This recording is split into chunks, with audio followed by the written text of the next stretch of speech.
quarterback room. It's an like, listen, when I saw them give Tyson the extension, that creates, to me, an impossible dynamic. And I'm going to say this in the most complimentary way possible I don't mean this as a shot at Tyson.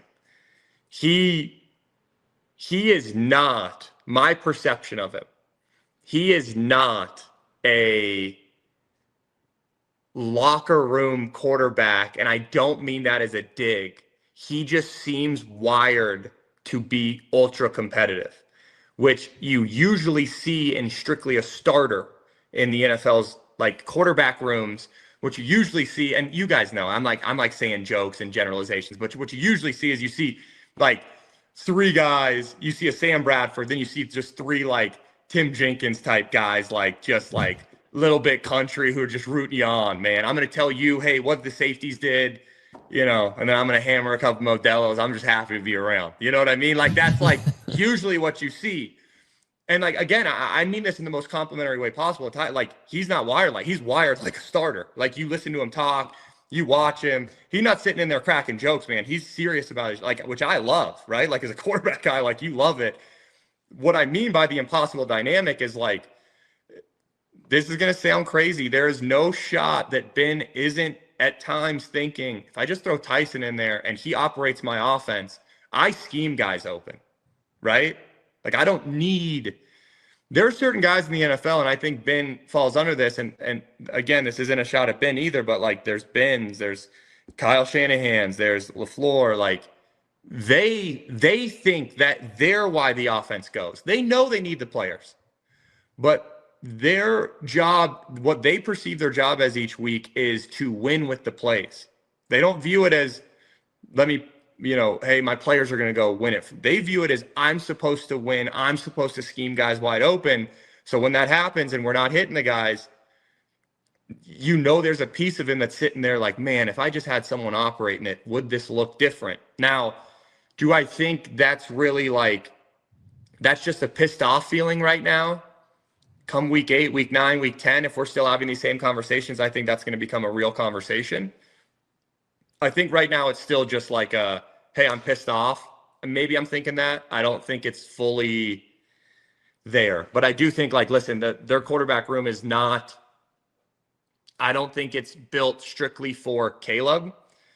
And I don't think that's a negative. I don't think Caleb has earned the right to have the same quarterback room that Mahomes has, where it's like, hey, everybody's here just for Patrick, or, some of these, I don't think he's earned that yet. And that's where, for me, it's like, if Caleb turns into the guy, I know he just had that extension, but at some point Tyson's getting dealt, and it probably better for his career too. But at some point he's moving on. To me, like, he's the kind of guy who could go win a job and last in the league for a while. So let me read you one more thing from Ben Johnson, because I just think this is, just fascinating. And I thought this answer for Ben Johnson was very interesting. So here's the context. He was asked about all these off-target throws that Caleb Williams had against the Vikings and how they maybe come in spurts. And what does that mean for him? Does he need to settle down, or is Ben Johnson seeing something else? So this is his answer. I'm still getting to know the player. I thought he started off really well early in the game. Then certainly as the game went on, it seemed to fizzle a little bit. And then towards the end of the game, it came to life again. He came to life again. That's something that we'll have to work through. I'll see how I can help him through the play calls or what's being said on the sideline to just keep him in the best spot and help him out and support him the most, and we'll go from there. So what do you make of that, especially when he starts off by saying, I'm still getting to know the player? I mean, I think he just means it. I think he means that bluntly, which is he's probably saying what was really interesting that he said was what's getting said on the sideline. He's probably trying to figure out, what does Caleb react to? Does Caleb react to getting his butt chewed? Does Caleb need more of like an O'Connell, hey man, you're doing great. Hey, we're going to get, like, what does he need? How does he need to be massaged on the sideline to make sure we get the most out of him? Which isn't a negative. Like, you got to figure out how, no matter who it is, every player reacts differently. You guys have seen it, like, just like even parenting, right? All your kids react differently to certain punishments. So to me, it's like, I would guess what he's saying there.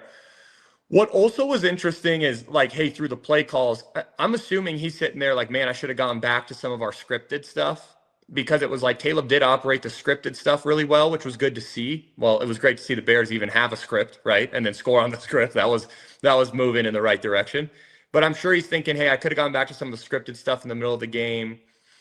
And then at the end, like you gotta love that he comes alive at the end where it's like, okay, hey, Caleb is a gamer, right? Like, we're sitting here and I don't think it was a great outing, but it's like he did make some plays where it's like, and that's the conversation that's tough, right? He made a lot of plays that Tyson's taking a sack or Tyson's getting a 2-yard gain and Caleb gets 18, right? Like he is special from that standpoint. So it's like you sit there and you go, he probably means genuinely, hey, I'm trying to figure out how to coach this guy the best. And he probably also means like, I got to maybe reload some of these play calls, even though that's not what he wants to do, right? He wants to get to some of his, hey, man, I drew this up for 2nd and 6. I want to get to this versus, okay, hey, let's go back to script. I'm guessing that's what he's meaning. But it is interesting because I don't see it's funny because when I just see him on the sideline, I don't see their personalities as a perfect match. Like, Lincoln Riley, kind of Kevin O'Connell types, maybe.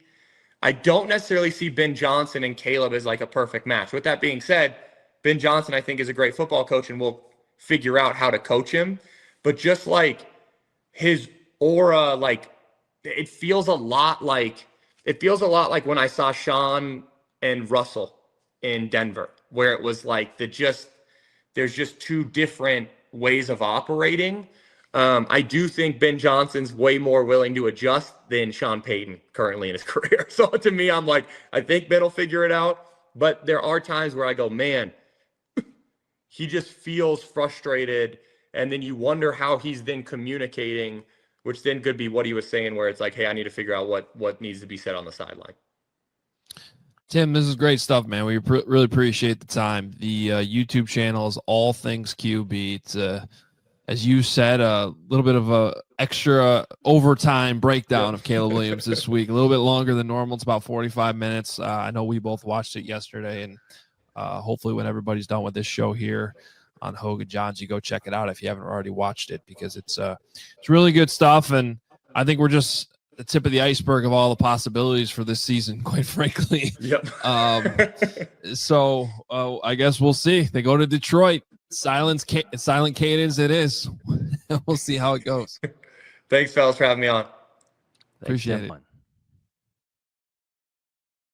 All right, Adam Hogue, let's be real for a second. The world's gone soft. I think football itself is a great cure for that. Just my 2 cents. Everyone gets a trophy just for showing up, except in football. Everything needs to be bubble wrapped, except in football.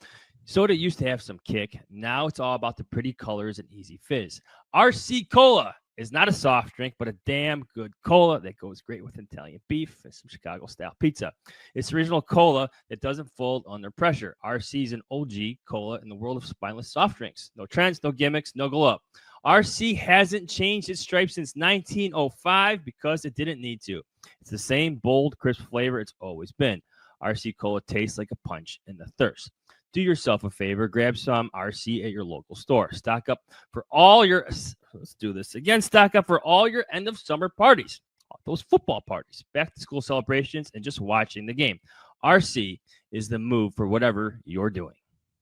And our friends at Sunnyside Dispensary are here to elevate your football season. Sunnyside is your home for judgment-free shopping. They have a crazy selection with over 100 different strains to choose from, with easy online ordering and in-store pickup. And wherever you're at in Illinois, Sunnyside has a location for you. They got you covered in the city and as far south as Champaign, far north as South Beloit.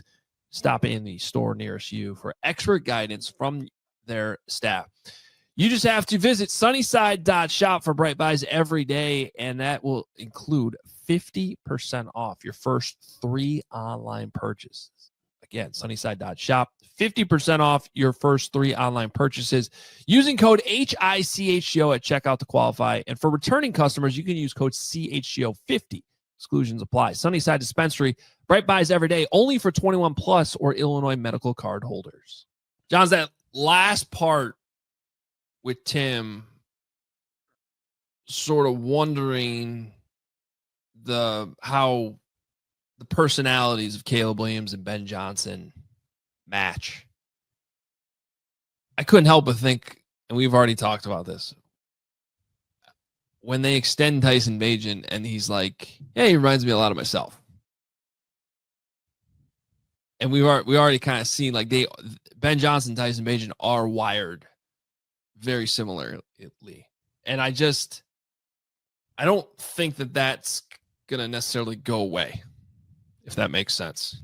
No. Well, when the head coach is on record saying that, amongst other things, it's not going to away. So here we have a former NFL quarterback in Tim, also like detailing the QB room dynamic. And I have this story up on LCHGO about, some of the games they play inside the quarterback room. And one of those games, Tyson Bagent is winning. But I thought that was an interesting part of the conversation about how, typically your backup quarterback is like Chase Daniel. He's here to help your starter. And that's not to say Tyson Bagent isn't. He is. But he's also a young quarterback who believes he's a starter. The team is on record.